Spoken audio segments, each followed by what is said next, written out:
Hello everyone, welcome to fluent with Shivi and ये है आपके स्पोकन इंग्लिश कोर्स का एपिसोड नंबर 17 जिसमें हम सीखने वाला है future perfect continuous tense to describe ongoing future actions. यानी फ्यूचर में कोई ऑनगोइंग एक्शंस को डिस्क्राइब करने के लिए इस टेंस का हम यूज करते हैं।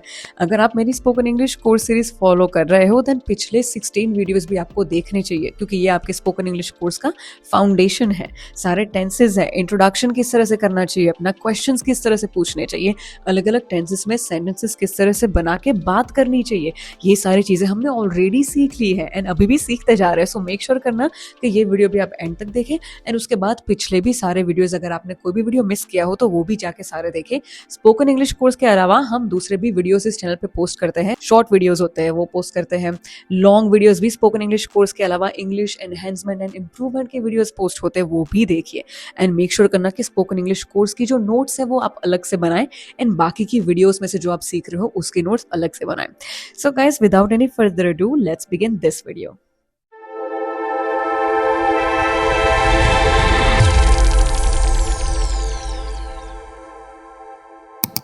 सो गाइस, जैसा कि मैंने आपको कहा, in today's video we are going to learn the future perfect continuous tense.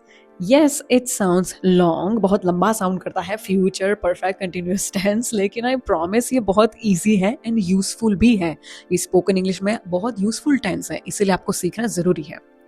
We use this tense when we want to describe an action that will continue for some time before a certain future moment. And we want to focus on duration. यानी हम इसका use तब करेंगे जब हमें बात करनी है किसी एक्शन के बारे में जो फ्यूचर में किसी समय तक कंटिन्यू रहने वाली है।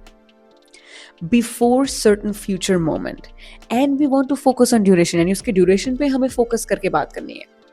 थोड़ा कंफ्यूजिंग लग सकता है तो इसे हम एग्जांपल्स के द्वारा समझते हैं। जैसे कि by next year I will have been teaching for 5 years।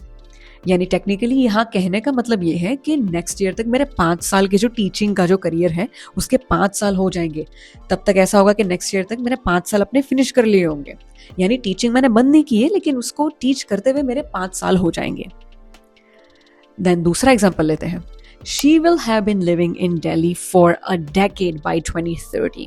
यानी 2030 में उससे दिल्ली में रहे 10 साल हो जाएंगे। A decade यानी 10 साल। यानी 2030 में वो मुंबई छोड़ के जा नहीं रही है, लेकिन 2030 में वो 10 साल अपने कंप्लीट कर लेगी वहां रहते हुए। सो गाइस, अब आपको समझ में आ रहा होगा कि किस सेंस में इस टेंस का यूज किया जाता है। चलिए अब इसे थोड़ा और डिटेल में समझते हैं। When do we use it?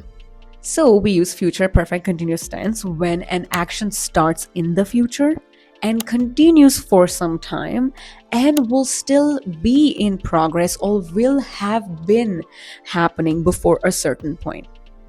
Think how long will something have been going on? यानी कोई चीज जब बहुत लंबे समय से चल रही है and एक certain point पे जिसकी हम बात कर रहे हैं उस वक्त भी चल रही है, probably future में भी चलेगी, ऐसी सेंस में बात करने के लिए इसका यूज होता है। अब इसे कुछ और एग्जाम्पल्स के द्वारा समझते हैं। जैसे कि I will have been working here for 3 years by next April. यानी नेक्स्ट अप्रैल तक मेरे 3 साल यहाँ पे काम करते हुए 3 साल मेरे फिनिश हो जाएंगे। इसका ये मतलब नहीं है कि मैं अप्रैल में जॉब छोड़ के जा रही हूँ। इसका मतलब ये है कि अप्रैल में मैं अपने 3 साल पूरे करूंगी। दूसरा एग्जाम्पल भी देख लेते हैं। By 8 PM she will have been studying for 5 hours। यानी वो 5 घंटे से एक्चुअली पढ़ी रही है, 8 बजे तक वो पूरे 5 घंटे कंप्लीट कर लेगी अपना पढ़ते हुए। They will have been travelling for 2 days straight. यानी 2 दिन से वो लोग कंटिन्यू स्ट्रेट ट्रैवल कर ही रहे हैं, कर रहे होंगे। अब चलिए समझते हैं इस टेंस में सेंटेंस स्ट्रक्चर। पहले पॉजिटिव का सेंटेंस स्ट्रक्चर देख लेंगे एंड फिर नेगेटिव एंड क्वेश्चन का भी देख लेंगे। सो पॉजिटिव के लिए subject plus will have been plus verb का आईएनजी वाला फॉर्म यूज होगा। जैसे कि I will have been studying for 6 months by then. तो स्टडी का स्टडिंग हो गया, यानी वर्ब का आईएनजी वाला फॉर्म यूज हुआ। मेक श्योर करना हमेशा फोकस कीजिए इस टेंस में action plus duration plus future time point. चलिए कुछ और प्रैक्टिस सेंटेंसेस देख लेते ताकि आपको और ज्यादा समझ में आए। जैसे कि she will have been living in Canada for 10 years by 2032। यानी 2032 तक वो कनाडा में अपने 10 साल पूरे करेगी। They will have been waiting for 3 hours when the train arrives। यानी जब तक ट्रेन आएगी तब तक वो 3 घंटे से ऑलरेडी वो वेट कर रहे हो, 3 घंटे उनके फिनिश हो जाएंगे वेट करते हुए. We will have been driving all night by the time we reach.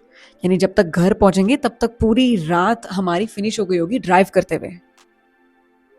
Now let's look at some common mistakes जो लोग करते हैं लेकिन हमें अवॉइड करनी चाहिए. जैसे कि मैंने कई लोगों को कई बार बोलते हुए सुना है, I will have been work. तो ये गलत होगा. सही होगा I will have been working. जैसे कि मैंने कहा कि वर्ब का ing वाला फॉर्म यूज होना चाहिए. Then she will has been reading. इसमें have आएगा. She will have been reading. Always use will have been and don't forget the verb ing. ing वाला ही उसका फॉर्म आएगा. ये हमेशा याद रखिए. अब चलिए नेगेटिव एंड क्वेश्चन फॉर्म का जो सेंटेंस का जो स्ट्रक्चर होता है ये भी देख लेते हैं. Let's start with negative sentences. इसका जो स्ट्रक्चर होगा वो कुछ इस तरह से होगा. Subject plus will not have been और won't have been plus verb का ing वाला फॉर्म. अब इसे भी एग्जांपल्स के द्वारा समझते हैं. जैसे कि I won't have been sleeping long when you arrive. She will not have been working for more than a few days. They won't have been waiting long. अब इसका क्वेश्चन फॉर्म का भी स्ट्रक्चर देख लेते हैं. ये कुछ इस तरह से होगा. will plus subject plus have been plus verb का ing वाला फॉर्म. इसे भी एग्जांपल्स के द्वारा समझते हैं. Will you have been working there for 10 years by 2026? What will she have been doing before we arrive? Will they have been training for the match all week? अब चलिए कुछ रियल लाइफ कॉन्वर्सेशंस भी देख लेते हैं. इसमें conversation 1 जो है वो करियर के बारे में बात हो रही है. So talking about career. A says, you have been teaching for so long. B says, yeah, by next year I will have been teaching for 8 years. A says, that's amazing. You must love it.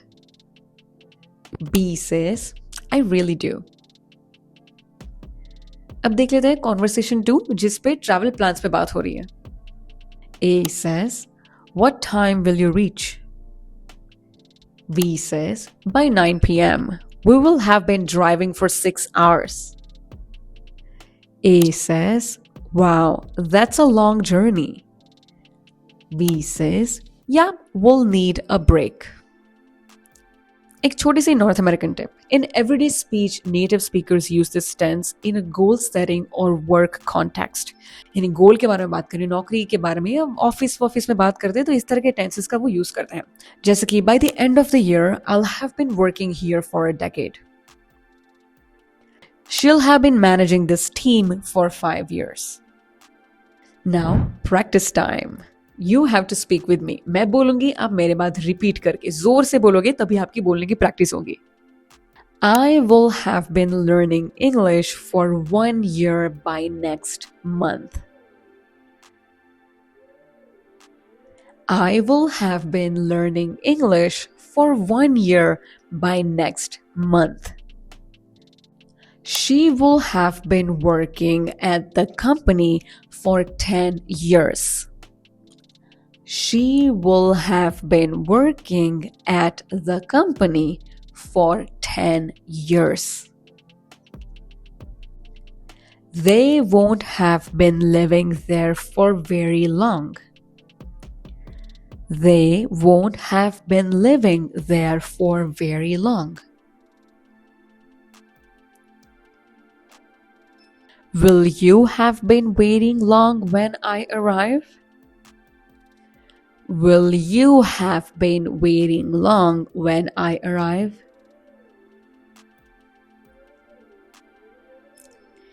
He will have been sleeping when the guests come.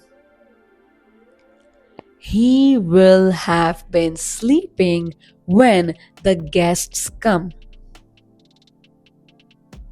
We will have been cooking for hours by dinner time. We will have been cooking for hours by dinner time. She won't have been practicing enough.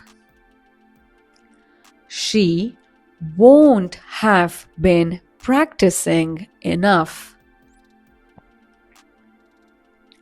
Will they have been studying all day? Will they have been studying all day? I will have been using this app for 6 months. I will have been using this app for 6 months. By the end of year, I'll have been teaching 100 plus students.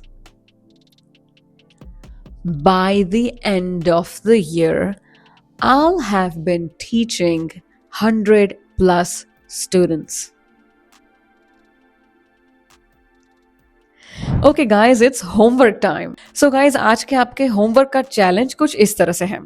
Write 3 sentences using future perfect continuous tense. इस tense का use करके 3 sentences आपको लिख के मुझे comments में भेजना है, जिसमें से एक पॉजिटिव सेंटेंस होगा, एक नेगेटिव होगा एंड एक क्वेश्चन होगा. अब ये तीनों तरह के सेंटेंसेस के स्ट्रक्चर मैंने इस वीडियो में आपको सिखाया है, तो आपको कोई दिक्कत नहीं होनी चाहिए बनाने में. ओके एक एग्जाम्पल के तौर पर मैं आपको कुछ दिखा देती हूँ. तो इस तरह का कुछ आप मुझे बना के भेज सकते हो, कमेंट्स में लिख के भेज सकते हो. जैसे कि by May I will have been living in United States for 15 years. By May, I will have been living in United States for 15 years.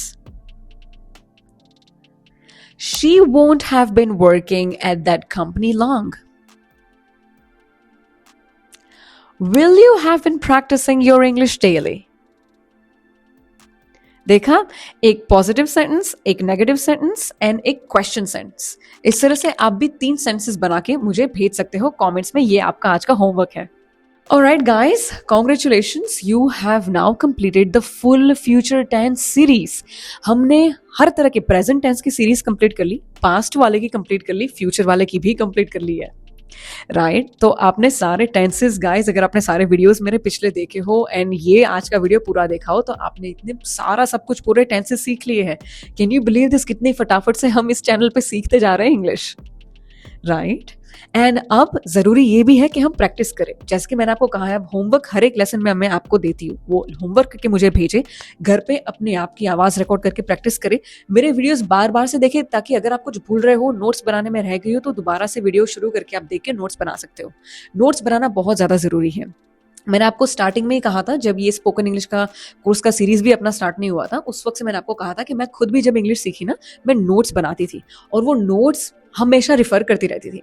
जब भी मन हुआ नोट्स खोल के देख लिया, इधर उधर से वो रिफ्रेश हो जाता है, सारा सबको दिमाग में आपके आता जाता है. वो एक it's called brushing upon your knowledge. Right जैसे कि घिसना पड़ता है थोड़ा दिमाग तो वो ब्रश अपॉन थोड़ा करना पड़ता है. तो उस तरह से आप जो नोट्स बना रहे हो उसकी प्रैक्टिस करो, सीखते जाओ. एंड इसीलिए जो नेक्स्ट लेसन जो अपना आएगा, उसमें सारे टेंसेस को कंबाइन करके हम एक अच्छे से पूरा प्रैक्टिस सीखेंगे, ताकि आप कुछ भूले ना हो. पिछले जितने भी चैप्टर्स अपने ने पढ़े उसमें से कुछ भूले ना आप इस तरह से, एंड बढ़िया से एक आपका रिवीजन हो जाएगा. इस तरह से नेक्स्ट चैप्टर जो आ रहा है वो बहुत बढ़िया वाला आ रहा है. तो मेक श्योर करना आप नेक्स्ट चैप्टर भी देखें, एंड बाकी की सारी वीडियोस इस चैनल पे जितनी भी है, शॉर्ट वीडियोस है, लॉन्ग वीडियोस है, सारी की सारी देखें. All right, wish you guys all the very best for your future and see you guys next time in the next video. Until then, keep learning.